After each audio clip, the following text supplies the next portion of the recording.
আমাৰ মুখ্য অতিথি শ্ৰীমতী কৃষ্ণা বৰুৱা বাইদেৱে অসম আৰক্ষীৰ তৰফৰ পৰা জেনেৰেল চেলুট গ্ৰহণ কৰাৰ পিছত মুখ্য সজ্জিত বাহনত তেখেতে পৰাস্থলী পৰিভ্ৰমণ কৰিবলৈ আগবাঢ়িছে আৰু তেখেতে ৰাইজৰ অভিবাদন গ্ৰহণ কৰিব। ধন্যবাদ। We have Don Bosco High School boys, Commander Chingtung Timong and flag bearer Michael Timong.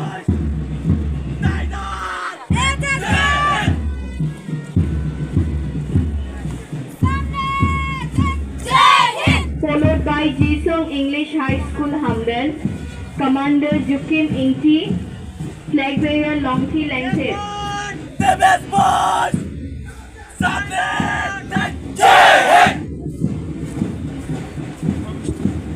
Followed by Jisung English High School Hamden Girls Contingency, we have Commander Miret Hansepi, flag bearer Sunmiri Terampi.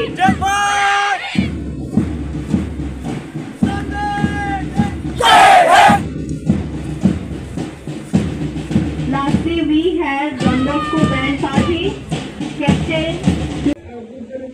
অন্যান্য সামগ্ৰী উৎপাদন আৰু ঘৰুৱা তথা আন্তঃৰাষ্ট্ৰীয় পৰ্যায়ত বিপণনত সহায় কৰিছে।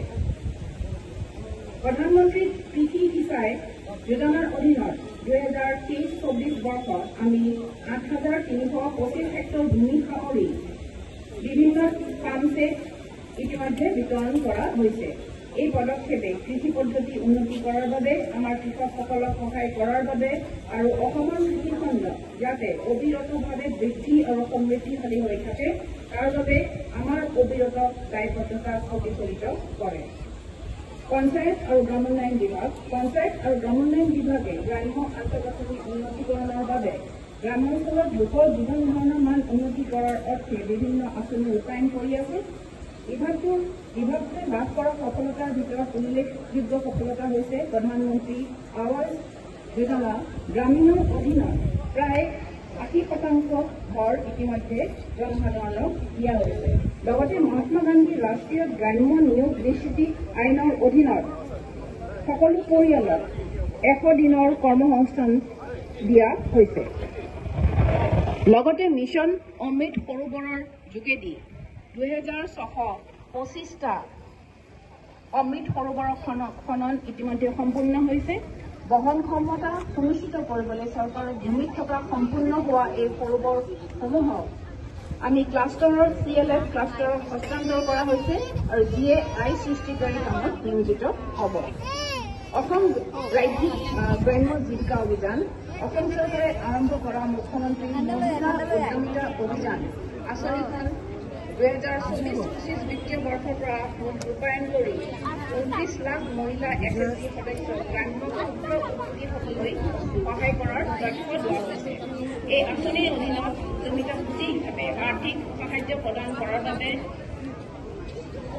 যাতে SSG সদস্যসকলৰ বাৰ্ষিক ন্যূনতম 1 লাখ টকাৰ উপাৰ্জন কৰি লাখপতি বাইদেউৰ সৃষ্টিৰ বাবে আমি অহৰহে প্ৰচেষ্টা কৰি আছো।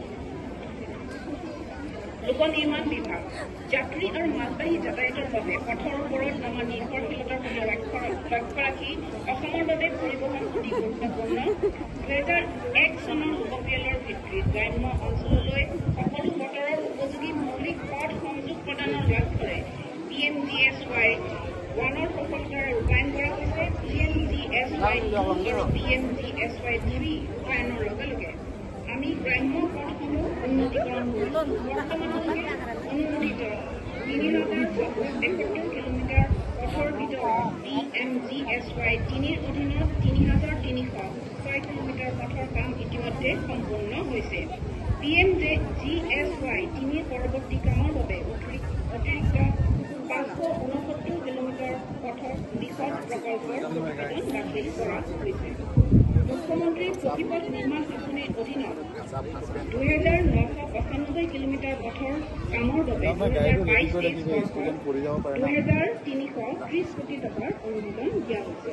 মুখ্যমন্ত্ৰী পথৰি পকীকৰণ আঁচনিয়ে 662.6 কিলোমিটাৰ আৰু 327.8 কিলোমিটাৰ পথ সামৰি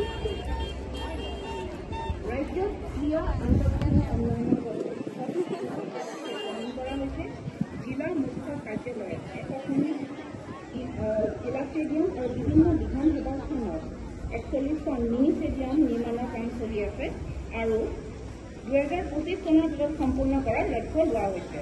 উন্নত প্ৰশাসনৰ বাবে 14টা সংহত জিলা আয়ুক্তৰ কাৰ্যালয় কাম চলি আছে আৰু 2025 চনৰ ভিতৰত সম্পূৰ্ণ কৰা হ'ব বুলি আশা কৰা হৈছে।